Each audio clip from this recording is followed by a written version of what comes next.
আওয়ামী লীগের ছাত্র সংগঠন ছাত্রলীগকে নিষিদ্ধ করেছে সরকার। রাতে এক প্রজ্ঞাপনে সন্ত্রাসী সংগঠন হিসেবে ছাত্রলীগকে নিষিদ্ধের কথা জানায় স্বরাষ্ট্র মন্ত্রণালয়।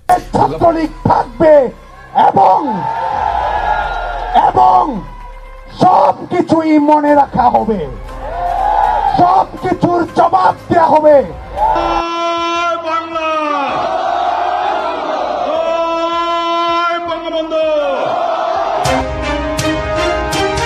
এবার রাজপথে ছাত্রলীগের তাণ্ডব। কিছুদিন আগেও সন্ত্রাসী সংগঠন বলে ছাত্রলীগকে নিষিদ্ধ করলেও রাজপথে তেমন দেখা মেলেনি ছাত্রলীগ নেতাকর্মীদের। 18 জানুয়ারি সাবেক প্রধানমন্ত্রী শেখ হাসিনা দলীয় নেতাকর্মীদের হরতালের নির্দেশ দিলে দেশের বিভিন্ন জায়গায় বাংলাদেশ আওয়ামী লীগ, ছাত্রলীগ এবং তার অঙ্গ সংগঠনের নেতাকর্মীদের বিক্ষোভ মিছিল দেখা যায়। এবার মাঠে নামলেন বাংলাদেশ ছাত্রলীগ।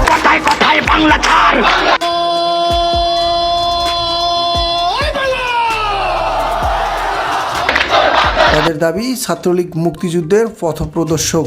মুক্তিযুদ্ধের সময় বাংলাদেশ ছাত্রলীগের ভূমিকা ছিল অপরিসীম, তাই বাংলাদেশ থাকলে ছাত্রলীগ সংগঠন থাকবেই। ছাত্রলীগকে নিষিদ্ধ করার ক্ষমতা কারো বাবার নাই। অবিলম্বে ছাত্রলীগের নিষেধাজ্ঞা উঠিয়ে নিতে হবে, সেই সাথে জননেত্রী শেখ হাসিনাকে দেশে ফিরিয়ে আনতে হবে, অন্যথায় আমাদের বিক্ষোভ মিছিল চলতেই থাকবে। প্রিয় দর্শক, নিত্য নতুন আপডেট পেতে চ্যানেলটি সাবস্ক্রাইব করে পাশে থাকবেন। ধন্যবাদ। শিক্ষার্থীরা যেটি চেয়েছে সেটি বাস্তবায়িত হয়েছে।